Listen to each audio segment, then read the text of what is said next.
since we've signed him, he's been getting a lot of hype. We've talked about on the show some of the one-handed catches he's had in minicamp last year in OTAs.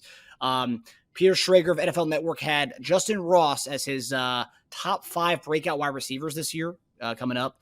And this is just on the heels of our receivers coach, Connor Embry, praising Justyn Ross.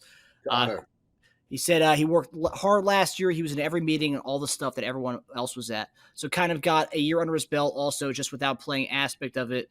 He's been great. And yeah, I'm excited for him to see him out on the field and see what he can do. He's another kind of different body. We don't have someone like him. So he's good. Right now, the Chiefs have currently 12 wide receivers on the roster. Last year, we were talking about, because we were big on the Josh Gordon train last year.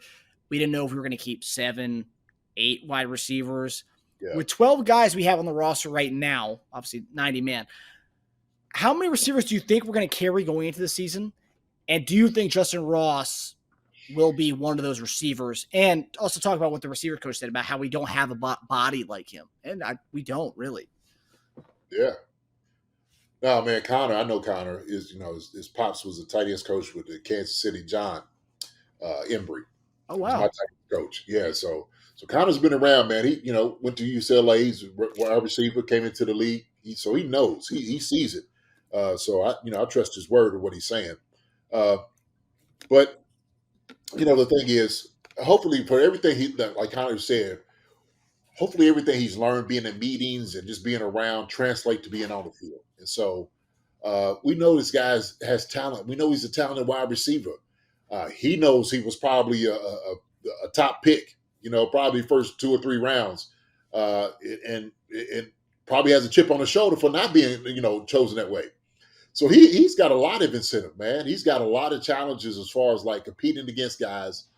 But he's pushing to get his name out there to just keep showing who he is and who everybody thought he was before the injury and what, they kind of derailed what he was, trying to do into the NFL, right? So, look, Justyn Ross is going to be one of those guys is a surprise, okay? He's going to be one of those really, really feel-good stories that you like to hear and see, just overcoming adversity and things happening to him, and now he's victorious. And I'm pushing for him. Hey, Justyn Ross, man, he's got a lot of passion in him because of what he wants to show. He wants to show competing against the guys that's out here, guys that's getting drafted and other names that's been flying out there, right? Shoot, but also too, he wants to show to himself what he can do, right? So it's a lot of it. So he's got this on both fronts about showing everything that he can do. He just his talent. So I'm here for it, man. I'm here for it.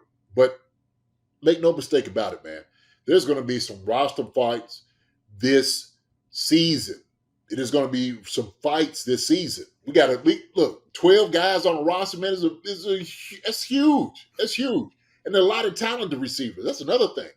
So I don't know how many we're going to carry.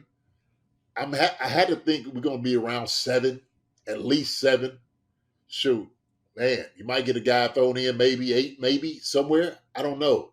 But I had to think 7 just because of the talent that you got there. So I'm looking at MVS, Skyy Moore. We got Tony. There's Tony, right? We got Justyn Ross. I think he's in there. We got Rashid Rice, who still got to develop. I think James is going to be in there. Okay. Now we're talking about, man, is Justin Watson going to make that on the 7? He could be the 7th guy. That may be kind of a big body type of deal. It might be the 7th. So that's what I'm thinking. Maybe 7 guys. But it's going to be a tight race. Everybody's going to show what they can do. Believe me, they're going to show what they're going to do. Have some fun, man. Quarterbacks are going to have some fun throwing some balls to wide receivers this year. So I can't wait to see the challenge in training camp and the preseason games. That's what I want to see. And so give these guys every opportunity, man. Every single opportunity. It's going to be some battles out there, some real competition. But I think Justyn Ross is right there, man, in the mix of the top 5. The top 5. Because he works into the top 4 and 3. that's what's going to really come. That's what's going to come out. This is what's going to show, during this time. Is he one of those top 3 guys, top 4 guys? Is he top 5? Right? So we'll see. We'll see. Can't wait for it.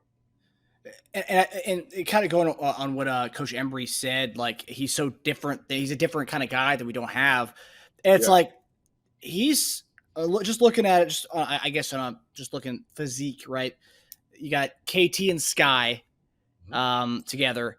You got Richie James, also a smaller stature guy. And then you got MVS, and then you have Justyn Ross is more obviously. I think he might be a little taller than MVS, but he's more along the same lines as that type of stature, right? I mean, yeah. See, that's all I was wondering. But and that's almost like, okay, what does he mean by that? We don't have a guy like that here. So I'm thinking MVS is what? He's 6'2", isn't he? Isn't he something like that? Yeah, MVS 6'4", and I believe Ross is 6'4" as well. Yeah, so it's okay, MVS. But maybe like the talent, like body control, be able to, make, certain tough catches. Maybe that's what he's talking about. So I think because MVS is more of straight ahead speed, straight line speed. That's what we kind of look at it because he's a burner. He take the top of the defense. We know when he could pick him up and put him down with the best of them. Okay, Justyn Ross may be able to get out of the breaks better than MVS, and so that's what he might be able to show. Just that big body in the middle, coming across the middle, making tough catches on the sideline, getting out of break and whatnot. So we talking about those things. The athletic ability may be different from MVS on that. Maybe that's what he means. But he said it. So if he's saying it, there's a reason he's saying it. Mm-hmm. Yeah. And Ross has gotten a lot of praise. I know we mentioned Peter Schrager, mentioning him as the top 5 breakout guys. And last year, Schrager was he was on the Justin Watson train saying, watch out for this kid. Watson came out and did his things. Schrager spends a lot of time in Kansas City, so he's kind of he kind of sees what's going on around there. He mentioned Justin Watson being the big deal last year. Came in, Justin Watson was productive for us. Ross has been getting praise from Mahomes, Kelce, Coach Embry. So he's getting the hype is there. And also we've talked about this before. I hope people aren't too go overboard with him, expecting numbers out of this world for him. We mentioned there's 12 guys in the roster right here. 7 or 8 of those guys can be productive guys in the season, especially with the way we're playing offense now, where everyone's kind of eating every other week.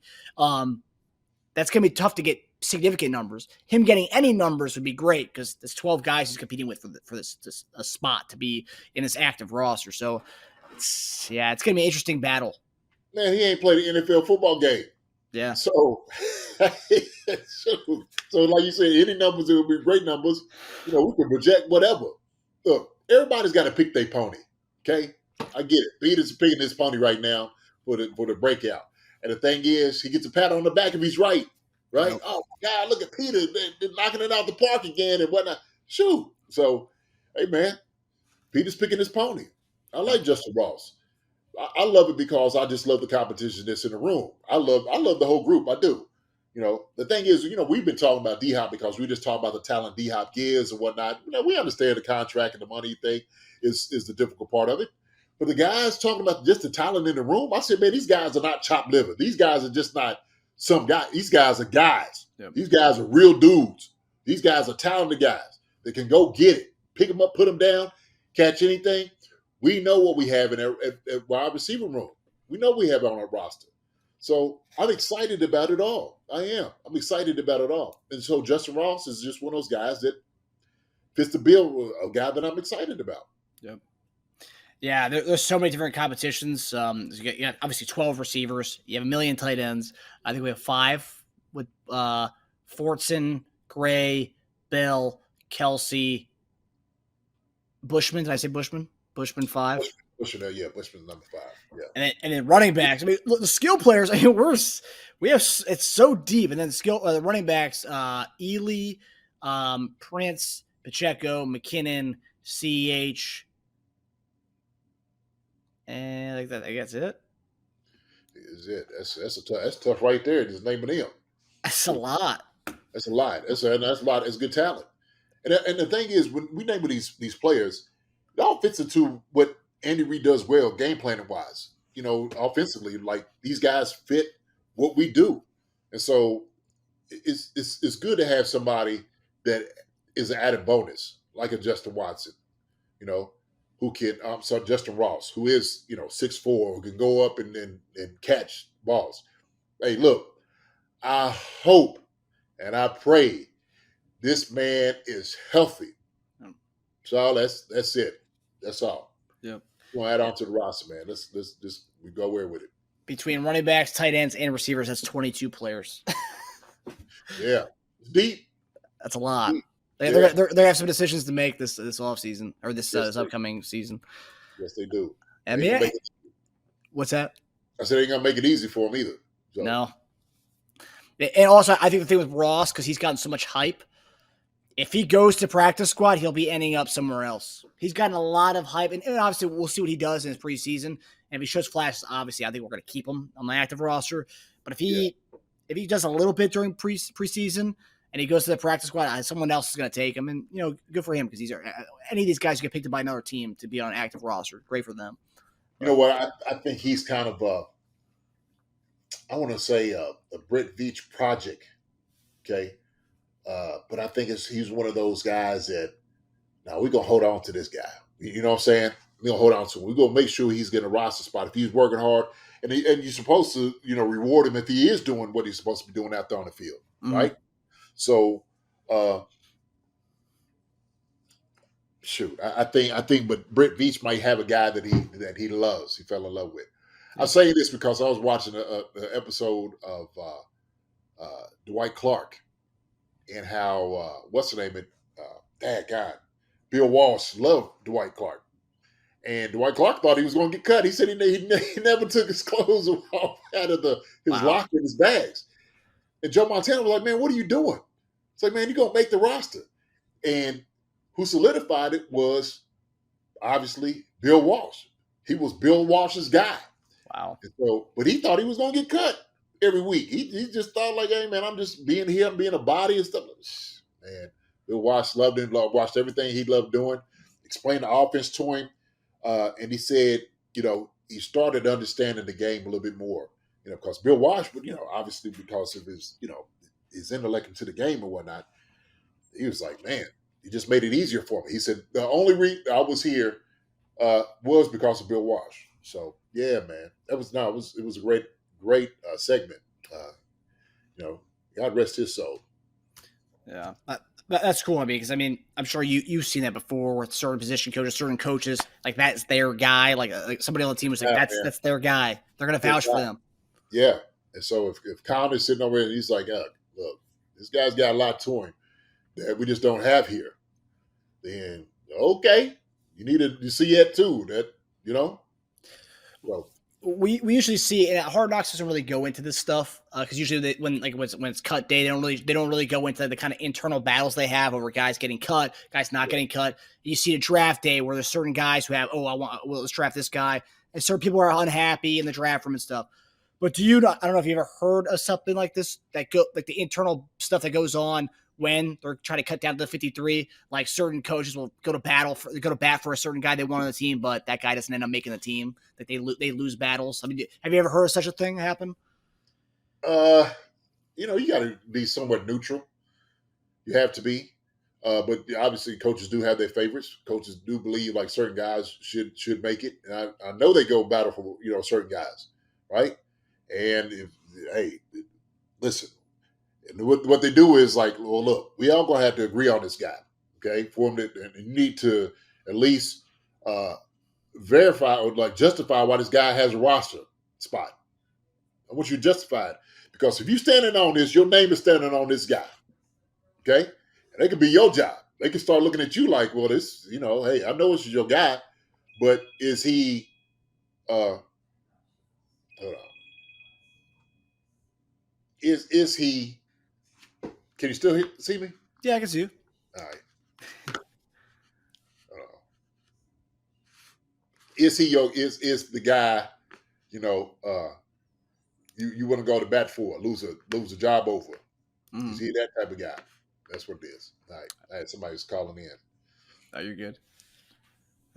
Interesting. Yeah, because I always wondered about that because, like, obviously everyone knows certain coaches have guys they're big fans of and stuff. And when it comes down to cut down day, I'm sure there is some kind of internal battles they kind of fight to keep a guy on the roster. Like, oh man, like, he deserves to be on the spot. But then you have another coach who may like somebody else who should be on their spot. And everyone's kind of has to justify who's getting what spot. And are we going to carry more corners than receivers and all that stuff? Yeah. That's how the coaching staff, that's how they do it. And then you know what they do? They'll take in and they start watching all the tapes. And everybody's going to sit up there and they're going to watch all these guys that may be on the cusp, might be right on the edge of this. And they like, okay, well, what do you think, Coach Dunn? Well, that's what you got to do. Everybody's going to go around and talk about this guy and what they think and how he's going to fit. So, yeah. Yeah. So one of those days, like, I have no dog in the fight, but I will say this. Hi, everybody. Thanks for watching. Subscribe here to get the latest from the show. Also, be sure to check out the best clips from Chief Concerns. And if you prefer to listen to the show, subscribe and follow us on Apple Podcasts, Spotify, and anywhere else you get your podcasts.